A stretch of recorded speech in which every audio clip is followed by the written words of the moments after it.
फिर अशांति की तरफ बढ़ रहा है सीरिया। जी हाँ, ये युद्ध क्षेत्र में तब्दील हो रहा है और एक बार फिर से यहाँ अशांति है। असद समर्थकों और सीरिया की सत्ता में बैठी एचटीएस के लड़ाकों में जंग छिड़ गई है। सीरिया के लताकिया में दोनों गुटों में भीषण जंग चल रही है। शुरुआती जानकारी के मुताबिक 70 लोगों की मौत हो गई है। और एक और बड़ी खबर मिल रही है, असद समर्थकों ने एचटीएस लड़ाकों के घरों को घेर लिया है। घरों को घेरकर गोलीबारी की गई है, ताबड़तोड़ गोलीबारी की गई है। असद समर्थकों ने बरसाई हैं गोलियां। भीषण हमले से पूरा इलाका दहल गया है। तो सीरिया एक नया युद्ध क्षेत्र बनता जा रहा है। असद समर्थकों और एचटीएस लड़ाकों में जंग छिड़ गई है।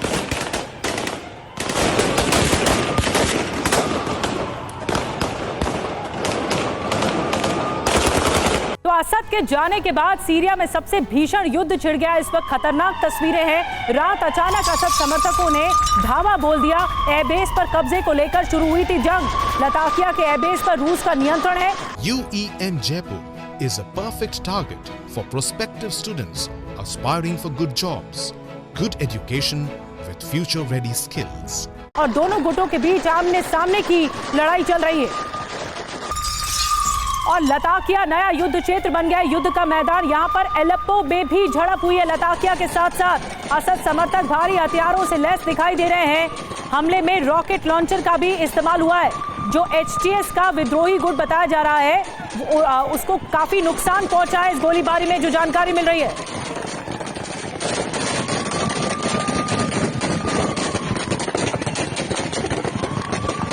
तस्वीरें लगातार आपको दिखा रहे हैं, एक्सक्लूसिव तस्वीरें दिखा रहे हैं TV9 भारतवर्ष पर आपको कि किस तरह से असद समर्थक और एचटीएस जो विद्रोही गुट है वो आपस में भिड़ गए। रॉकेट लॉन्चर का भी इस्तेमाल किया गया है। तबाही का एक नया अध्याय सीरिया में शुरू हो चुका है। रात भर आमने सामने से फायरिंग की गई और ये बहुत ही खौफनाक मंजर है जो इस वक्त सीरिया के मैदान में देखने को मिल रहा है। एचटीएस गुट को जो है भारी नुकसान हुआ है, ये जानकारी मिल रही है। एक बार फिर से असद समर्थकों की तरफ से हल्ला बोल किया गया है। और मनीष झा हमारे साथ लाइव जुड़ चुके हैं सीरिया अटैक पर। मनीष, ये बहुत ही खौफनाक मंजर है, तस्वीरें हिला देने वाली है। ताबड़तोड़ गोलियों की आवाज सुनाई दे रही है। आखिर ये चिंगारी, ये आग लगी कैसे? अचानक से माहौल अशांत कैसे हो गया? बिल्कुल, देखिए, असद के सीरिया छोड़ने के बाद ये सबसे अधिक तेज जंग हो रही है। बल्कि यूं कहें तो असद के समय जब वो छोड़ने के लिए मजबूर हुए थे तब भी इतनी तेज जंग नहीं हुई थी।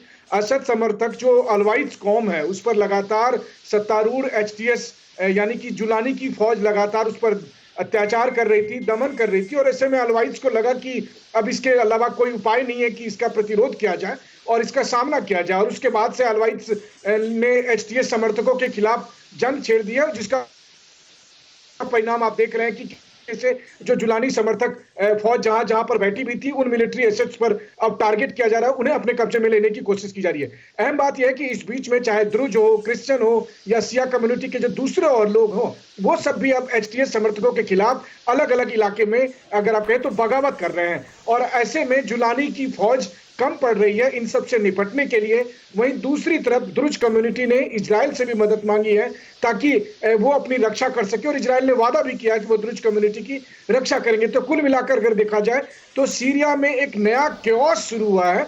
बस अंतर यह है कि जो दोनों बिग सुपर पावर हैं यानी कि रूस और अमेरिका जो पहले सीरिया में मौजूद थे, अब वो सीरिया के से दूर रहकर वहां से तमाशा देख रहे हैं। और अंदर जो मौजूद लोग हैं, मतलब सीरिया के लोग आपस में ही इस तरह से लड़ाई कर रहे हैं। अलग अलग कबीले कहें, अलग अलग गुट कहें, वो एक दूसरे पर वर्चस्व की लड़ाई में या फिर मिलिट्री एसेट्स पर कब्जा की लड़ाई में लड़ रहे हैं। और इसका परिणाम दिख रहा है कि आपको भयानक गोलीबारी और भयानक युद्ध दिखाई दे रहा है। यहाँ से पासा पलट सकता है। अगर बाकी सभी लोग एचटीएस के खिलाफ चले गए तो फिर यहाँ से पासा पलट सकता है। और हो सकता है कि तुर्की समर्थित जो जुलानी अभी सत्ता पर बैठे हैं, कहीं ऐसा न हो कि आने वाले दिनों में उसे गद्दी छोड़नी पड़े। बिल्कुल, बहुत बड़ी बात है। और ये भीषण मंजर इस वक्त दिखाई देखने को मिल रहा है क्योंकि गोलीबारी इतनी ज्यादा हो रही है कि समझ नहीं आ रहा कि आखिर कहां से किन समर्थकों के जरिए गोलीबारी हो, लेकिन ताबड़तोड़ आवाज सुनाई दे रही है। आइए कुछ तस्वीरों को विस्तार से आपको बिग वॉल के जरिए दिखाते हैं। ये देखिए, भीषण जंग छिड़ गई है। जो असद के समर्थक है, माहौल अशांत है,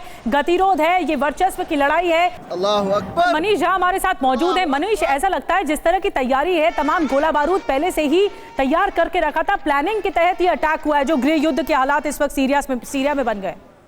देखिए, हुआ ये कि जब एचटीएस ने सत्ता संभाली, जोलानी हेड बने, उसके बाद से उन्होंने कहा था कि हम बदले की कार्रवाई नहीं करेंगे, लेकिन ऐसा हुआ नहीं। पहले असद के करीबी लोगों के खिलाफ कार्रवाई की गई, उन्हें मारा गया। उसके बाद जो दूसरे और अलवाइड्स कम्युनिटी के नॉर्मल लोग थे, उनको भी टारगेट किया गया। तो अलवाइड्स कम्युनिटी को लगा कि जब अब बचेंगे ही नहीं, तो उससे अच्छा है कि चलो एक बार बचने के लिए लड़ाई लड़ते हैं, और इसीलिए उनके लिए ये सर्वाइवल की लड़ाई है। और अभी हालांकि जो सीरिया के अथॉरिटी है या कि सीरिया की डिफेंस फोर्सेस हैं, वो कह रहे हैं कि हम सीरिया के कोस्टल इलाके में सर्च ऑपरेशन करेंगे और इन जिनके पास हथियार है उनको हम डिस्ट्रॉय करेंगे। तो इससे साफ तौर पर है कि सत्तारूढ़ एचटीएस समर्थक और असद के जो परंपरागत समर्थक थे, अलवाइड्स कम्युनिटी के लोग, उनके बीच में ये खूनी जंग और तेज होगी और इसमें ज्यादा से ज्यादा लोगों के मारे जाने और कोई हस्तक्षेप नहीं होगा सरकार का? ये जो अस्थायी सरकार दिख रही है, जो कुछ नहीं कर पा रही, कैसे माहौल को शांत करेगी? देखिए, सबसे बड़ी बात है कि इस सरकार का एजेंडा ही है अलवाइड्स कम्युनिटी के लोगों का सफाया करना, शिया कम्युनिटी के उन लोगों का सफाया करना जो उनके साथ नहीं है, जो असद के साथ कभी थे। और इसलिए जब सिविलियन को टारगेट किया जाने लगा, तो इस वक्त जो तस्वीरें हम दिखा रहे हैं, इसमें बहुत से सिविलियन ऐसे हैं जिन्हें लगा था मरना तो है ही, तो चलो मरने से पहले लड़कर मरते हैं, और इस एजेंडे के साथ वो एचटीएस समर्थकों के खिलाफ में। बिल्कुल भीषण गृह युद्ध के हालात बन गए हैं। मनीष, मैं आऊंगी आपके पास। हालात बहुत ज्यादा तनावपूर्ण देखने को मिल रहे हैं सीरिया में, और गृह युद्ध के हालात के तहत भीषण गोलीबारी हो रही है दोनों गुटों की ओर से।